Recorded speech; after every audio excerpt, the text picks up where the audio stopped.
हरे कृष्णा। आज का हमारा सत्संग श्रीमद् भगवद गीता के चौथे अध्याय का 36वां श्लोक। भगवान कृष्ण कह रहे हैं कि अपि चेदसि पापेभ्यः सर्वेभ्यः पापकृतमाः सर्वज्ञानप्लवेन नैवावृजिनं संतरिष्यसि। इसका अर्थ है यदि तुम समस्त पापियों में भी सर्वाधिक पापी समझे जाए तो भी तुम इस दिव्य ज्ञान नाव रूपी नाव में स्थित होकर दुख सागर को पार करने में समर्थ होंगे।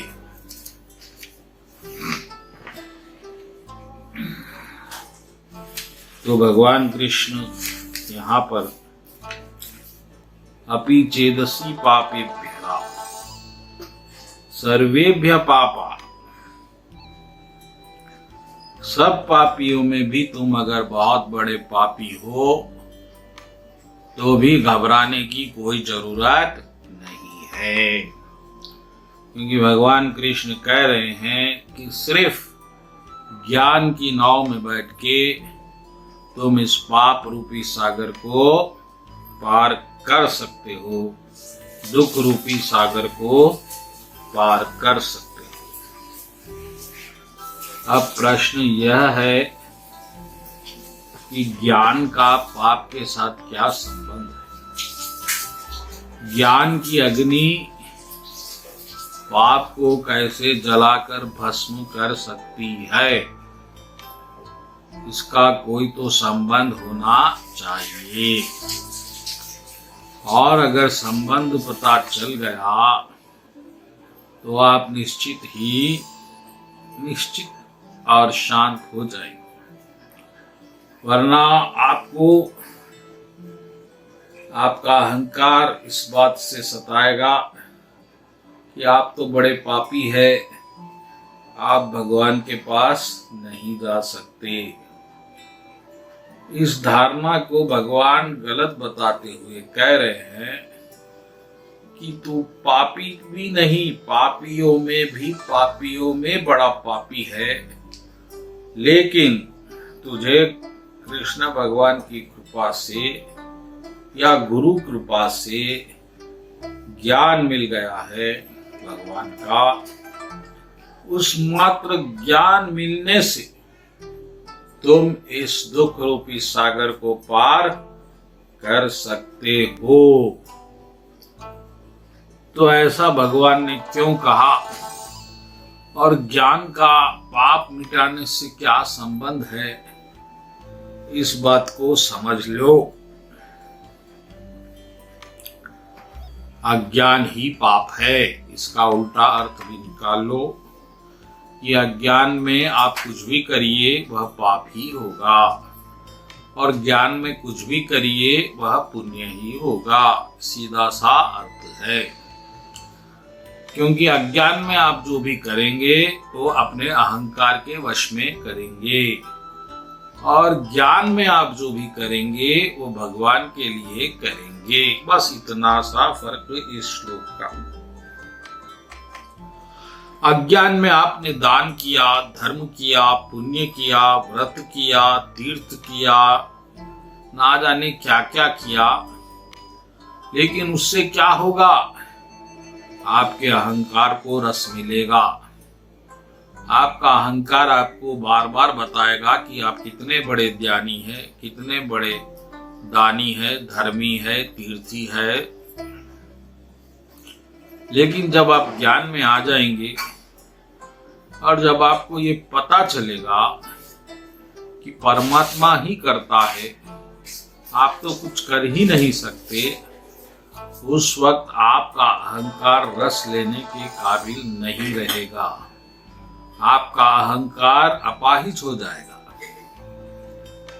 लेकिन जब तक आप में अज्ञान है और कर्तापन है, कर्ता करने का भाव है, आपका सब कुछ किया हुआ अहंकार रस ले लेगा, श्रेय ले लेगा और भगवान को पीछे छोड़ देगा, छुपा देगा। इसीलिए भक्तगणों, ज्ञान का महत्व इस श्लोक में बताया गया। ये ज्ञान योग ही है, भगवान का चौथा अध्याय। तो आप भी एक बात गांठ बांध लो कि अज्ञान में किया हुआ पाप, अज्ञान में किया हुआ पुण्य भी पाप है, और ज्ञान में किया हुआ पाप भी पुण्य है। क्योंकि ज्ञान में जब कोई पाप होगा तो वह परमात्मा के साक्षी भाव में होगा, तो उसके जिम्मेदार प्रभु भी होंगे, आप भी होंगे, और प्रभु आपको पहले तो करने ही नहीं देंगे, और उन्होंने कर भी दिया तो अपनी कृपा से आपको मुक्त कर देंगे। लेकिन अज्ञान में किया हुआ पुण्य भी वो भगवान तक नहीं पहुंचेगा, उसका श्रेय अहंकार ले लेगा, उसका रस अहंकार ले लेगा, और इसकी तरह तो पुण्य भी यहीं रह जाएगा, भगवान तक नहीं पहुंचेगा, और उल्टा आपका अहंकार बढ़ने के कारण वह फिर पाप भी बन जाएगा। तो ज्ञान, भगवान का ज्ञान अति आवश्यक है, और भगवान के ज्ञान का सरल मार्ग है भगवद गीता। भगवद गीता का अध्ययन करिए, इससे आपको भगवान आपसे क्या चाहते हैं आपको पता लगेगा। और अगर आप ऐसा नहीं करेंगे तो आप फिर दूसरों के ज्ञान पे निर्भर रहेंगे, और फिर 100 मुख 100 बातें होंगी।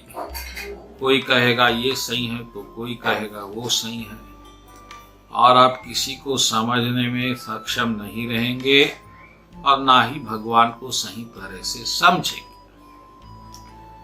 इसलिए भगवान ने भक्तों पे कृपा करके भगवद गीता को हमको इस कलयुग में दे दिया कि आप लोग इसका अध्ययन करके मेरे पास आ सकते हो। क्योंकि ज्ञान में जप होगा तो आनंद देगा, अज्ञान में जप होगा तो हिसाब देगा कि आज मैंने इतना किया, 16 किया, 17 किया, 50 किया, 60। ज्ञान में जो जप होगा वह एक माला ही क्यों न हो, आनंद होगा। क्योंकि आप परमात्मा को साक्षात अनुभव करेंगे, और आप एक बार भी नाम जपेंगे तो परमात्मा आपके समक्ष प्रस्तुत हो जाएगा, और फिर दोनों आप एक दूसरे के समक्ष में आनंद का अनुभव करेंगे। तो ज्ञान की महिमा अपरंपार है। ज्ञान से उद्दित, ज्ञान से पवित्र, भगवान ने कहा कि इस श्लोक में कोई वस्तु भी नहीं। दुनिया में कई वस्तुएं हैं जो काफी कीमती है, सोना, चांदी, हीरे, मोती, बड़े बड़े ज्ञान, बड़े बड़े तर्क, बड़ी बड़ी बुद्धि की कसरतें। लेकिन भगवान ने कहा कि मेरे ज्ञान से उत्तम और उद्दित कोई वस्तु नहीं है, और ये ज्ञान आपको तुरंत ही पवित्र कर देता है। क्योंकि जिस दिन आपको ये पता चल जाएगा कि आप स्वयं भगवान के हैं और भगवान आपके हैं, तो हो गई सिद्धि, और आपका सारा भय, आपका सारा कल्पित भय, कल्पित तर्क सब खत्म हो जाएगा। क्योंकि जब तक अंधेरा रहेगा तो आपको लगेगा कि रस्सी भी सांप है, ज्ञान रोशनी आ गई तो सांप फिर सांप दिखेगा, और जब सांप दिखेगा तो आप बचने का उपाय कर लेंगे, और सांप नहीं रस्सी है तो भय ही नहीं रहेगा। तो दोनों तरफ से प्रकाश का लाभ है। लेकिन अज्ञान में रस्सी सांप दिखेगी तो आपके कल्पित भय आपको और दुख देंगे, और आप सहमे हुए, डरे हुए जीवन व्यतीत करेंगे। तो इस तरह से अज्ञान आपको भय देता है, दुख देता है, और ज्ञान आपको स्वतः प्रकाश, अपने प्रकाश से सुख देता है, और अभय भी देता है। तो इसीलिए भगवान ने इस श्लोक में कहा कि इस दिव्य ज्ञान के समान कुछ भी उदात्त शुद्ध नहीं है। और आप पापी है या पुण्यात्मा है का संबंध नहीं है। बस आपको ज्ञान मिल गया तो फिर कभी आपको पाप नहीं छू सकता। जिस तरह कमल के पत्र को जल कभी छू नहीं सकता जबकि वह जल में ही रहता है, इसी तरह आप पाप में दुनिया में रहते हुए भी आपको पाप कभी छू नहीं सकेगा। बोलो कृष्ण कन्हैया लाल जी की जय।